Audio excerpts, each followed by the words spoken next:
Your very first bike build. Will it hold together? Why would you build a teeny tiny motor? What do cool bikes and hot babes do to your brain? Kickstands up, hit it. iKuztom. America's sexiest custom bikes. I'm CC Bobber, and this is iKuztom.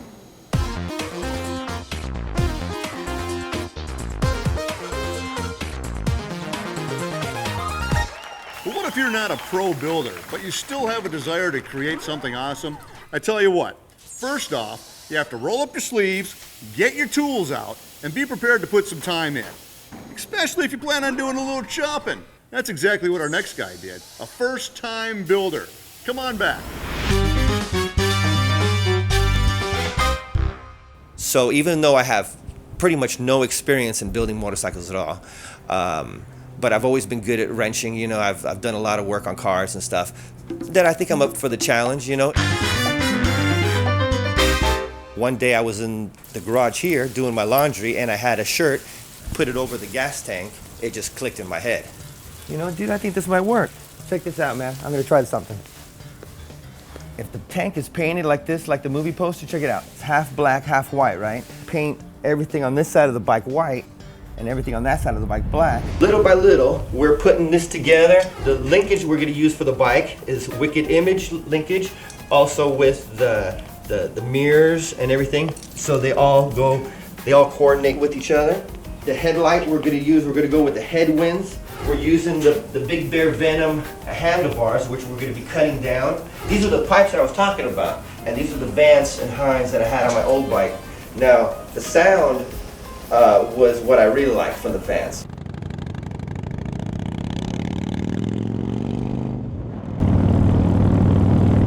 The 6-speed Baker tranny that we just got here, we're going to be two-toning that with some powder coating. I enjoy power and I like speed.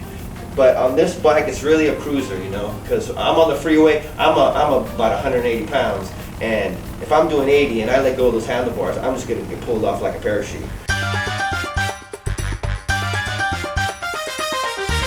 And you can see the curve on these two pipes here. This mimics the angle of the swing arm. And on the bike, the swing arm is right here, so they kind of it all went smooth, like it was meant to be together. You know, having a custom built to yourself is kind of like having an Armani suit made, you know. We're going with the Venom handlebars, and since we're using the grip base, we were able to remove a lot of the electrical components. iKuztom. Ladies and gentlemen, it's time to start your build. Well, Roger, we're gonna need to get a lift. Every motorcycle lift I see on here is probably like $800, $900. They aren't even long enough for a chopper. We're gonna have to get like an extension or something for the back. The guy sells plans to build your own lift out of wood. The plans are only 15 bucks to buy. Why don't we just do this? I'm not much of a woodworker, but I think it came out pretty cool. Now the frame, we're gonna go with the Big Bear Chopper DA 2010 frame, which has been upgraded on different things, and it's just, you know, it's just the quality. You just can't get this kind of quality. I've always been a fan of the Springer.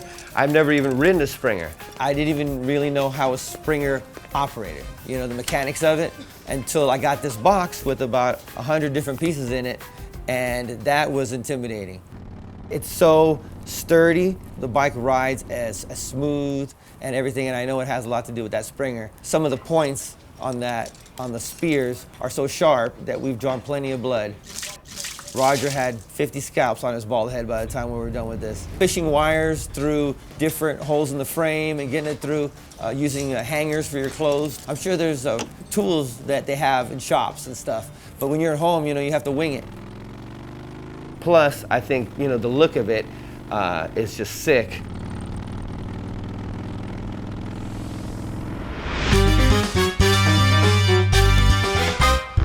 On every Springer I've seen, there isn't a front fender. On the American suspension Springer, they have an adaptable fender mount that kind of floats with the tire that is just gonna make it the whole bike.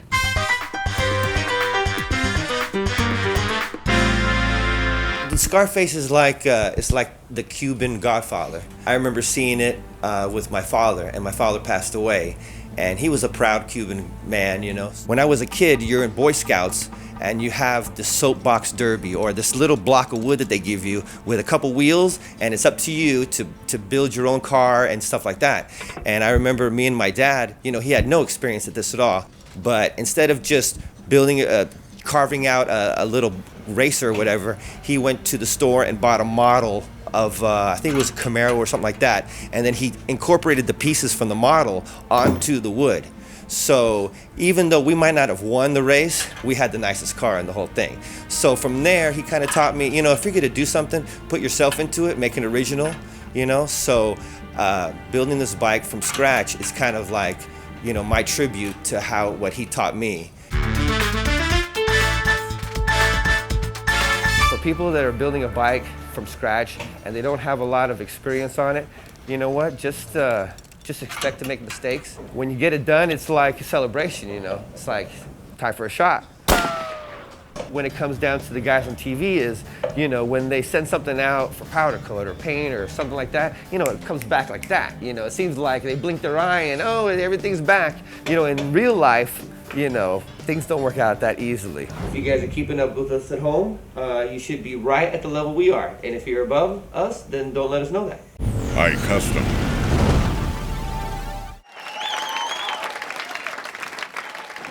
In a world where stock bikes don't dare to enter, rides our hero, CC Bobber.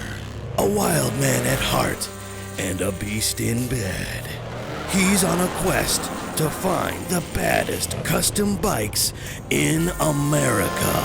If only he could find his way out of this desert. Coming up, brain research and wire madness. iKuztom. In our research, we have found that images of cool bikes triggers a certain throbbing sensation to the brain's amygdala cells. They would enlarge and almost vibrate with excitement. By pure coincidence, we found that the very same response is triggered by hot babes. Could this be so?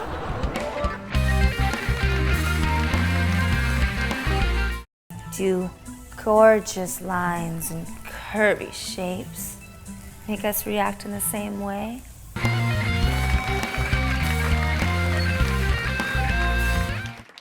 Are you ready, boys? This is what we found out. Cool bikes and hot babes. They're both wonderful things, and it makes the world go round. The only I have to say to that is duh. Females are just attracted to nice things, I guess. A nice bike and a beautiful woman, they're both objects of desire. Yeah, especially one with chrome and stuff on it. I don't know, it's like flies or moths to a light, you know?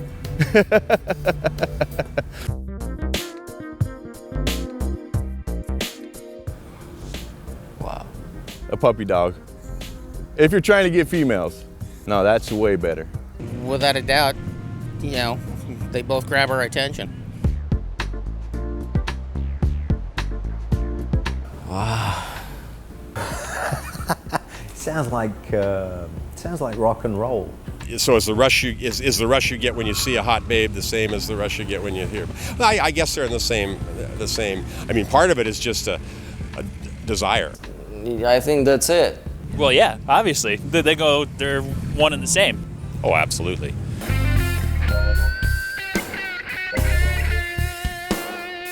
You know, guys, it's just we're clocked that way to be like, oh, nice bike, or oh, nice girl. And hot babes first. If I had to pick one, I'd say cool bikes, because you're gonna get the hot babes with the cool bikes, although that's not the point of it.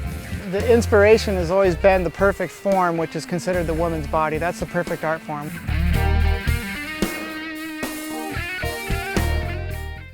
iKuztom. Well, it's been about 6 months since we last heard from Damien and his Scarface chopper.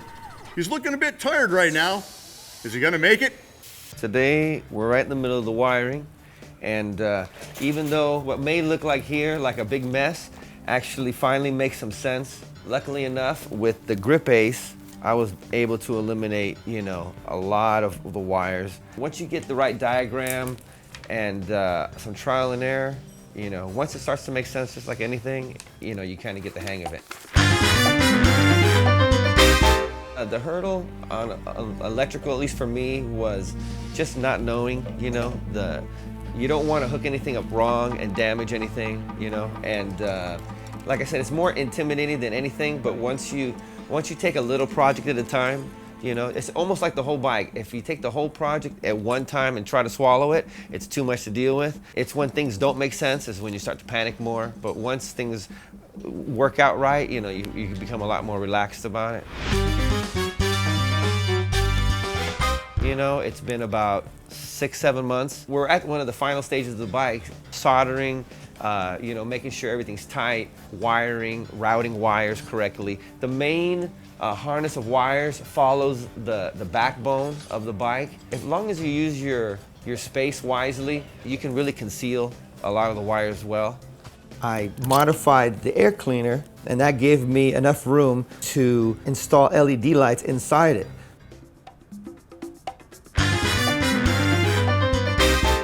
One of the main things about building bikes is you come up to one hurdle after another hurdle, and it just happens to be another blessing is my partner has a machine shop 4 garages down. So when we think of something we need, the first thing he thinks is making it. We make it ourselves, and the talent that he has, you got to check out his garage because he has some stuff in there that'll blow your mind.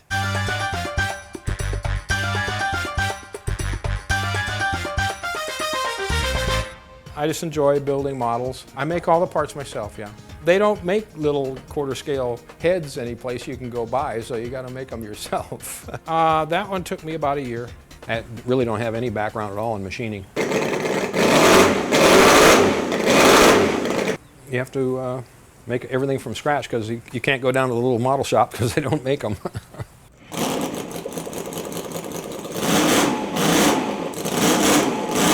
It has a lot to do with interest. I mean, I was interested in it. I wanted to do it. So you just set about learning how to do it. You get books and you read and do what you have to do in order to get the knowledge to be able to do it. And then you start actually physically doing it. And for me, it was easy. I enjoy it very much. That's what makes it fun, is you go out there and you have a challenge and you face it and you just make the parts.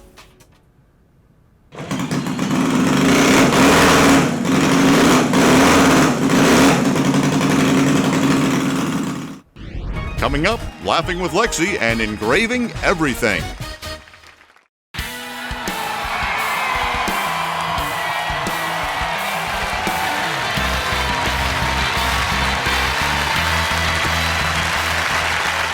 An adventure biker was working as an English teacher in the jungle.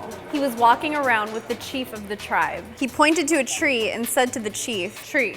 The chief replied, "Tree." They go a little bit farther, and the biker points to a rock and says, "Rock." The chief replies, "Rock." Wow, this is going great. Suddenly, they hear some grunts from the bushes.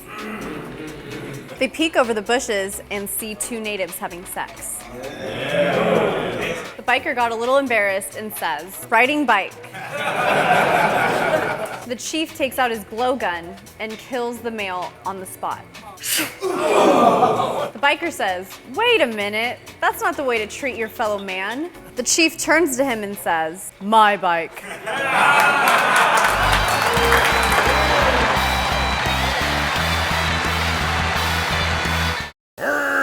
Just giving myself a custom trim there, folks.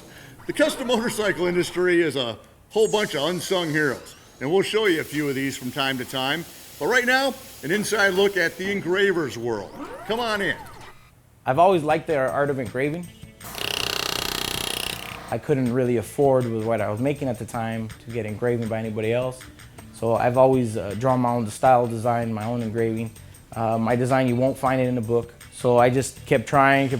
I kept trying different engraving methods. Nobody ever taught me. I learned on my own. It took me roughly about 4 to 5 years before I even really attempted to engrave for somebody besides myself. And I really didn't like the old Western style, so I kind of gave it my own little personal touch. A lot of people like it, and a lot of people dislike it because it's not your typical stuff. These handlebars is a typical scroll work that I do. On something like this, and since it's a tube, you have to do sections at a time. And so what I'm drawing, and then I carve. I'm drawing, I carve. And then afterwards, it's the shading effect. And then afterwards, the polishers give it a quick buff, and they chrome it. This is raw metal when I engrave it. This bar, for example, it was originally chromed when you purchased it. Most companies don't sell it to you raw. I had it stripped and polished.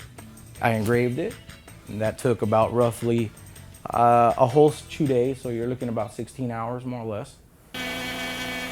For any artistic thing, I think you're gonna have to have that patience. This is what makes me have patience, the engraving. If I have a bad day, I don't wanna engrave. If I had a bad night the night before, I probably won't be doing the engraving the next morning. I'll probably wait maybe a day, sometimes even 2. I'm still learning every day, and I'll learn till the day I'm dying, because this type of work, you never finish learning. iKuztom. I'm sure that Damien is still struggling with his Scarface chopper. He's called it a competition, so let's go see who's gonna win. We got to mount the bracket for the GPS. They can't sell it, so we're gonna have to make one. We're going to make an adapter for this, so let's find a piece of metal we can work with here. Oh, here's one, I think, maybe. This might work. Yeah, this will work. And then we can scratch in the dicom a line that shows us exactly 2.5 inches. Another piece that we're going to have to make is a spacer for the rear tire between the axle and the outboard of the frame. We've got this piece pretty well shaped up now. All we have to do is tap the holes. All right, well, let's check it and see how we did here. Oh, Jeff told me to make it the square root of pi, and sure enough, there we go. And just short of the square root of pi with some kind of calculus thrown in. I think it's just right.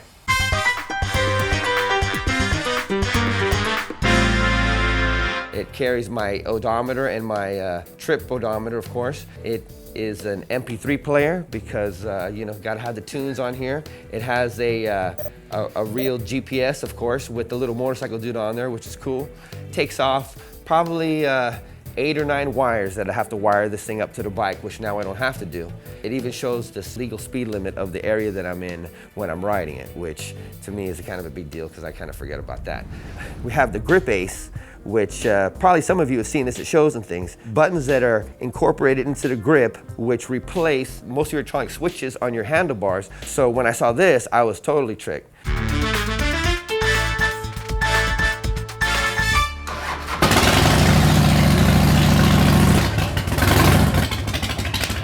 Yeah! Woo! Coming up, curve appreciation and the sweet first ride. iKuztom. To build a super cool chopper like that, you need to study a lot of curves, mathematical and metaphysical, and well, you know, the other kind. Yep, that's right, folks. Time for curve appreciation. I'm a motorbike rider and I ride real fast. 100 miles an hour if my nuts don't crack. Speed, twin, thunder, better Bonneville. It don't make the difference, it's all the same thrill. I'm a motorbike rider. Yes, I am.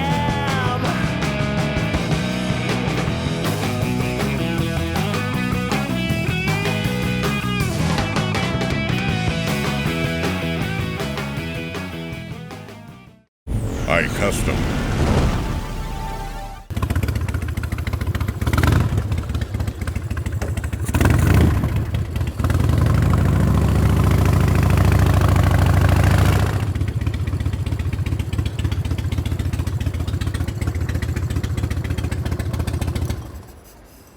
Woo!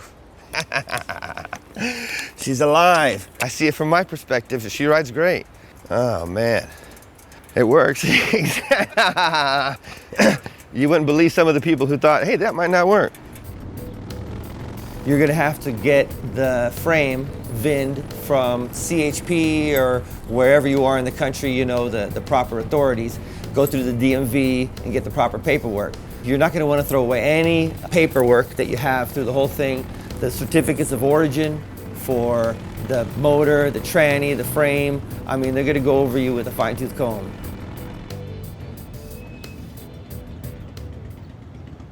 Well, we're 2 for 2 so far. We won a local show in Laverne, best of show there. Took it out to Arizona Bike Week at the Cycle Fest and took first place.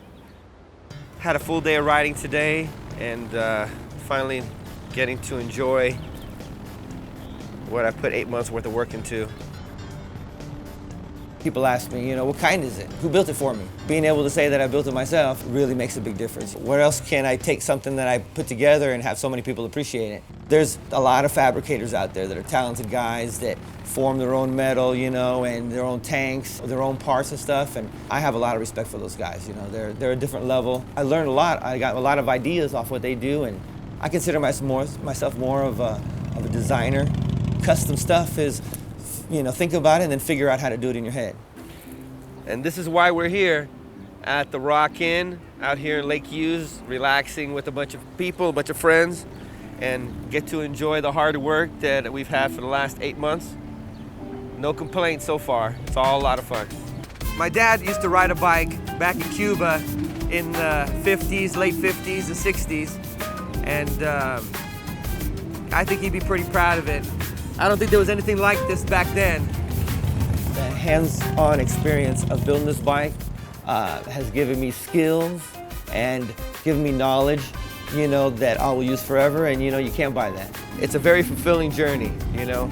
You get to build something and ride on it, and even when I'm riding on it, I think to myself, these were just a bunch of parts that I put together to make a machine, which is kind of overwhelming when I come to think about it, but I've had nothing but good experiences, and everybody, thanks for letting me in, and peace. Well, he made it. It's not always easy, as you can see. Tune in next time, and we promise to yet again amaze you with cool bikes and hot babes. Peace.